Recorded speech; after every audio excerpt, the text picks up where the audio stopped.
When you make a cold call, the person that you're calling has no idea whether or not you're a scam artist or a professional salesperson. And unfortunately, all of the robocalls about your car warranty and your student loan debt that we all get have really given a bad name to people that make cold calls. And for that reason, if you're gonna make a cold call, you have to immediately set yourself apart from all of the spammers out there. And in this video, I'm gonna give you 5 ways that you can set yourself apart from the dreaded telemarketer.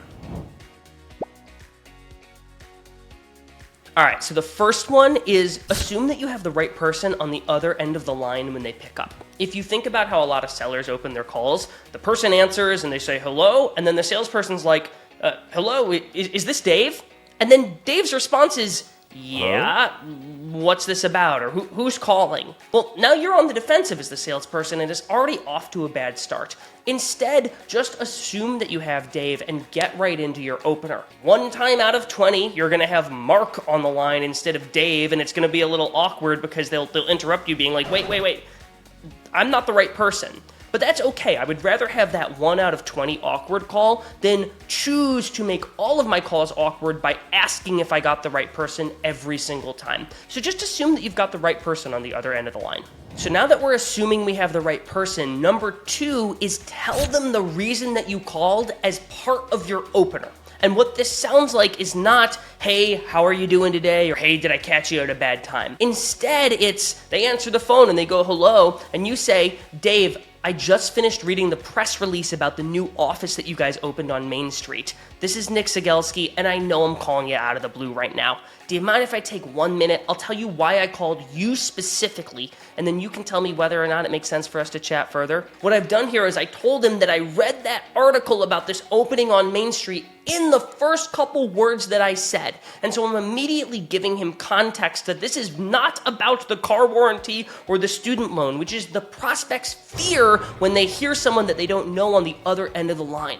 Number 3 has nothing to do with the words that you say and everything to do with how you say them. And number 3 is bring some energy to the call. There is nothing worse than a lukewarm cold call. So stand up, put a smile on your face, put on some music in the background that puts you in a good mood, and have a good time with it. The best way to distinguish yourself from a telemarketer is to have some enthusiasm when you are making your cold calls. It will set you apart, I promise. And so because we've brought some energy to the call, we should be having some fun. And because we're having some fun, we should be able to show some personality on the cold call, which is number 4. Show some dang personality. And that might mean you get to say stuff like, hey, prospect, good news. This is not about your car warranty expiring, but bad news, this is still indeed a cold call. Do you mind if I take 22 seconds? I'll tell you why I'm calling, and then you can hang up on me. When you show some personality and say some stuff that's like a little bit tongue-in-cheek,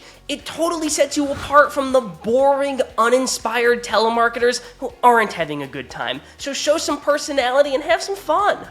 And that brings us to our last one, number 5, which is take action that is adjacent to your cold call. The reality is, most of the time, folks aren't going to pick up your cold calls. And that's okay. You can still use the missed call that your prospect has from you as a way to get on their radar. One example, I make a cold call to Armand, and it's 2:15 in the afternoon, and he doesn't pick up. I'm going to immediately after that call send him an email with the subject line, just called you at the office at 2:15. Now when Armand looks at his phone and he sees a missed call at 2:15, and then he opens his inbox later and sees that subject line, it's going to do something to his brain to make him say, okay, this is indeed a real human being who is trying to get a hold of me, not some robocaller or telemarketer. And so when you take action adjacent to your cold call, it's a way to use that cold call to direct attention to those real world actions where you might receive a response instead.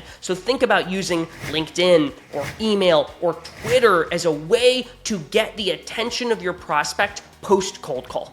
And so that's it. Don't forget, the first 5 to 7 seconds of your cold call, your whole aim is just to set yourself apart from all of those robocallers and telemarketers that are spamming your prospects. That's the good news, is you've got a way to set yourself apart. But now I've got bad news, which is even if you make it that far, you're still gonna get hit with objections. But I've got good news again, which is we've done a bunch of videos on this channel on how to handle some of those objections using what's called the Mr. Miyagi method. Go give those videos a watch. Thanks for watching, and we'll see you on the next one.